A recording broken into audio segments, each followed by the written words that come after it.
Apa itu pemeriksaan sadari? Pemeriksaan sadari adalah tindakan awal yang dapat kita lakukan untuk mendeteksi kanker pada payudara. Tujuannya yaitu untuk mengetahui apakah terdapat benjolan, perubahan warna kulit, dan gejala lainnya pada payudara. Apa saja sih tanda dan gejala yang lainnya? Baiklah, di sini kita dapat melihat tandanya yaitu kulit payudara mengeras, terdapat cekungan seperti lesung pipi, kulit payudara mengelupas, tumbuh pembuluh darah pada kulit payudara, tumbuhnya gumpalan, kulit payudara kemerahan, puting mengeluarkan cairan, dan puting payudara masuk ke dalam. Bagaimana cara kita mendeteksi kanker pada payudara? Nah, di sini kita dapat melakukan dengan cara memeriksa payudara sendiri dilakukan secara rutin setiap bulan di antara hari ke-7 sampai dengan 10 sejak menstruasi pertama saat payudara tidak terlalu sensitif. Kita juga dapat melakukan pemeriksaan klinis oleh tenaga medis yang terlatih, pemeriksaan fisik oleh dokter umum, dokter spesialis kandungan, bidan ataupun perawat.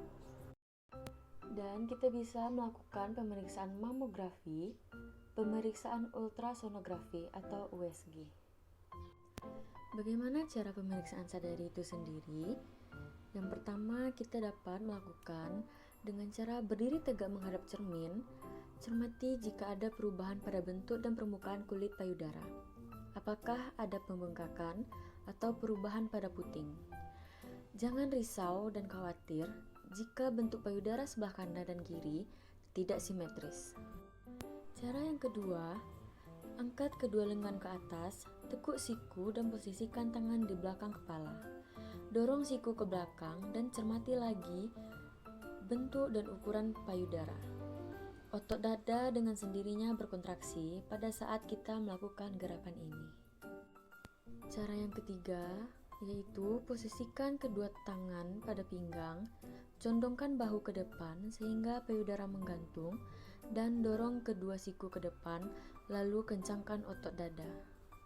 Cara yang keempat, angkat lengan kiri ke atas dan tekuk siku sehingga tangan kiri memegang bagian atas punggung. Lalu gunakan ujung jari tangan kanan, raba dan tekan daerah payudara dan cermati seluruh bagian payudara sebelah kiri sampai ke daerah ketiak. Cara yang kelima, buatlah gerakan lingkaran-lingkaran kecil dari atas ke bawah, melingkari daerah payudara dan tepi payudara ke puting dan sebaliknya. Lalu ulangi gerakan yang sama pada payudara sebelah kanan. Cubit kedua puting, cermati apakah terdapat cairan yang keluar.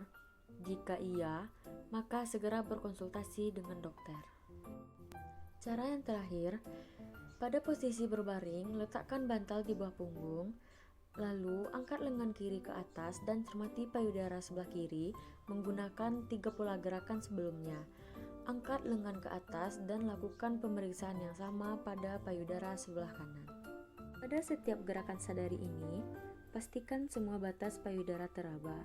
Pada batas atas, 2 jari di bawah tulang selangka. Pada batas bawah, garis melingkar pada payudara. Batas tengah, garis tengah tubuh. Batas paling luar, yaitu pertengahan ketiak ke bawah.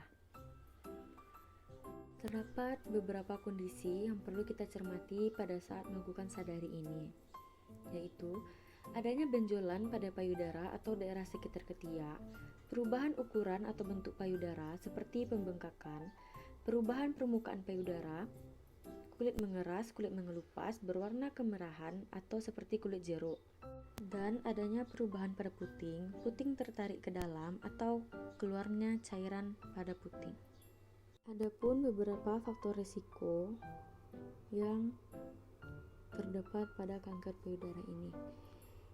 Yang pertama yaitu usia, yang kedua faktor genetik, kontrasepsi oral, menstruasi dini, riwayat penyakit, kehamilan pertama di usia tua, menopause, usia lanjut, pola hidup tidak sehat, dan tidak menyusui. Bagaimana cara kita untuk mencegahnya? Yaitu kita menerapkan pola hidup sehat, mempertahankan berat badan ideal, aktif dalam berolahraga, dan mengkonsumsi makanan yang sehat dan bergizi. Baiklah, Nah, di sini saya akan memperkenalkan Universitas Ferdekok Bukit Tinggi kepada teman-teman. Pada Universitas Ferdekok Bukit Tinggi ini memiliki beberapa program studi. Pada program studi Pascasarjana terdapat S2 Kesehatan Masyarakat.